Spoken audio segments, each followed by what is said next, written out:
Hello, எல்லோரும் நல்லா இருக்கீங்கன்னு நம்புகிறேன். நான் இந்த வாரம் ஒரு ஆந்திரா ஸ்பெஷல் முருங்காயும் முந்திரி பருப்பும் போட்டு ஒரு குழம்பு சூப்பராக இருக்குங்க. நான் இன்றைக்கி ஒரு விருந்தில் சாப்பிட்டேன். அப்புறம் அவங்கள கேட்டு தெரிஞ்சு அதே மாதிரி செஞ்சு சிம்பிளான ரெசிபி, ஆனால் ஒரு தடவை செஞ்சிங்கன்னா கண்டிப்பாக அடிக்கடி செய்வீங்க. இதுக்கு என்னென்ன தேவைப்படும்னு பார்க்கலாம். முதல்ல ஒரு கப் எடுத்து வச்சு அதில் 1 டேபிள் ஸ்பூன் முந்திரி பருப்பும் 1/2 டேபிள் ஸ்பூன் கசகசாவும் சேர்த்து கொஞ்சம் தண்ணி ஊற்றி ஊற வச்சுருக்கேன். ஒரு 10 நிமிஷம் ஊறட்டும். அதுக்குள்ளே இனி 2 தேங்காய் பத்தையும் சேர்த்து அரைக்கணும்.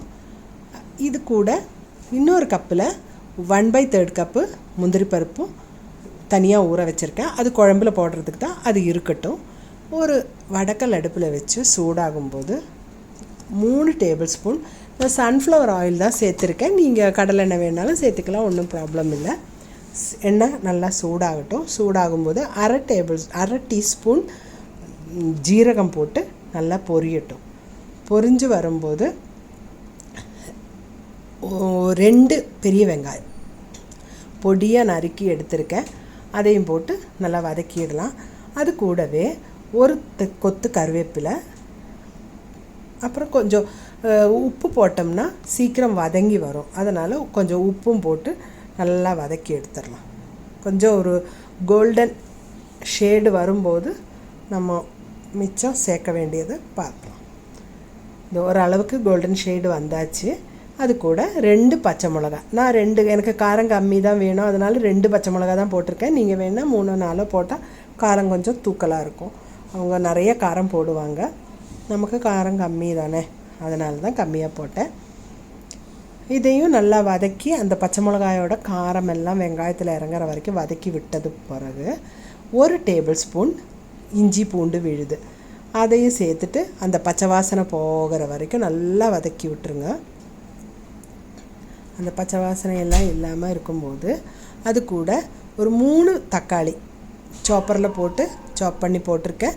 நீங்கள் சாப் பண்ணி வேணாலும் போடலாம், இல்லை கட் பண்ணியும் கூட போடலாம், ஒன்றும் பிரச்சனை இல்லை. அதையும் அந்த தக்காளியிலேருந்து தண்ணி இறங்கும். ஏன்னா வெங்காயத்தில் ஏற்கனவே உப்பு போட்டதுனால அந்த உப்பு அதிலெல்லாம் சேரும்போது சீக்கிரம் தக்காளி நல்லா மேஷ் ஆகி வரும். பாருங்கள், நல்லா மேஷ் ஆகிட்டுருக்கு. பார்த்திங்களா, நல்லா ஆயிடுச்சு. இந்த நேரத்தில் நம்ம ஒரு முருங்காய் கட் பண்ணி எடுத்து வச்சுருக்கேன், அதையும் போட்டுட்டு நம்ம ஊற வச்சோம் இல்லையா அந்த முந்திரி பருப்பு, அந்த தண்ணியோடையே ஊற்றிடுங்க. தண்ணி இருக்கட்டும். அப்புறம் நம்ம இனி இதை வேக வைக்கும்போது தண்ணி கொஞ்சம் ஊற்றணும் இல்லையா, அது கம்மியாக ஊற்றினா போதும். இது கூட இனி 1/2 டீஸ்பூன் மஞ்சத்தூள், 1 டேபிள் ஸ்பூன் வெறும் மிளகாத்தூள். ஏன்னா மல்லித்தூளெல்லாம் போட்டு இந்த குழம்பு மிளகாத்தூளெல்லாம் இல்லை, வெறும் மிளகாத்தூள் போட்டுட்டு நல்லா வதக்கி விட்டுட்டு, நல்லா வதங்கி வரும்போது இனி நமக்கு இதில் தேவையான அளவுக்கு நான் ஒரு 1.5 கப் அளவுக்கு சுடு தண்ணி தான் ஊற்றியிருக்கேன். ஊற்றிட்டு ஏன்னா பச்சை தண்ணி ஊற்றினா கொஞ்சம் முருங்காய் வெறப்பாக நிற்கக்கூடாது இல்லையா, அதுக்கு தான் ஊற்றிக்கிட்டு நல்லா கிளறி விட்டுட்டு உப்பு மிளகா ஏதாவது தேவைன்னா பார்த்துட்டு வேணுங்கிறத போட்டுட்டு மூடி வச்சிடலாம். இதுதான் நம்ம முதல்ல எடுத்து வச்சோம் இல்லையா, அந்த முந்திரி பருப்பும் கசகசாலாம் ஊறி இருக்குது. 2 பத்தை தேங்காயும் போட்டிருக்கேன். இது மிக்ஸி ஜாரில் போட்டு நல்லா அரைச்சி எடுத்துடலாம். அது ரெடியாக இருக்குது. பாருங்கள், இந்த முருங்கைக்காய் பாதி வெந்திருக்கு. இது நல்லா கிளறி விட்டுட்டு, ஏன்னா இதில் இருக்கிற தண்ணி வற்றிடக்கூடாது இல்லையா, வற்றி அடி பிடிக்காமல் பார்த்துக்கணும். கொஞ்சம் உப்பு கம்மியாக இருந்தது, நான் போட்டுட்டு திரும்ப கிளறி விட்டு மூடி வச்சு வேகிற வரைக்கும் விட்டுறணும். நல்லா வெந்து வந்துருச்சு பாருங்கள், மேலே எண்ணெய் மிதக்குது. இப்போ தான் கரெக்டாக வெந்தால் அந்த எண்ணெய் மேலே வந்துடும் பாருங்கள். இனி இதில் நம்ம அரைச்சி வச்சுருக்கிற அந்த விழுதை சேர்த்துடலாம்.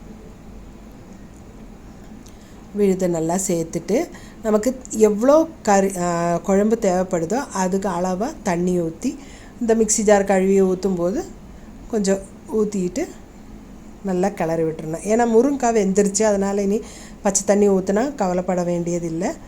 பாருங்கள், அழகாக வந்துருச்சு, சூப்பராக இருக்குது. இனி இதெல்லாம் கிளறி விட்டுட்டு மூடி வச்சுட்டு ஒரே ஒரு நிமிஷம் கொதிக்க விட்டுருங்க. ஒரு நிமிஷம்தான். ஏன்னா நல்லா கொதி வரும்போது அப்படியே ஸ்டவ் ஆஃப் பண்ணிடணும். பாருங்கள், கொதி வந்துருச்சு. ஸ்டவ் ஆஃப் பண்ணியாச்சு. கொஞ்சம் மல்லித்தலையும் தூவி இனி நமக்கு நல்லா கிளறி விட்டு, அந்த மல்லி இலை வந்து நல்லா அந்த வாசனை எல்லா பக்கம் பிடிக்கிற மாதிரி கிளறி விட்டுட்டு நம்ம இனி அதை சர்விங் பவுலுக்கு மாற்றிட வேண்டியது தான். பாருங்கள், ரெடி ஆயிடுச்சு. நான் இன்றைக்கி சாப்பாடு தான் கூட சாப்பிட்றேன். சூப்பராக இருக்குங்க. கண்டிப்பாக எல்லோரும் செஞ்சு பார்த்துட்டு உங்களோட கருத்துக்கள் கமெண்ட் பாக்ஸில் கமெண்ட் பண்ணுங்கள். அடுத்த வாரம் இன்னொரு சூப்பரான டிஷ்ஷோடு உங்களை சந்திக்க வரேன். அது வரைக்கும் வணக்கம்.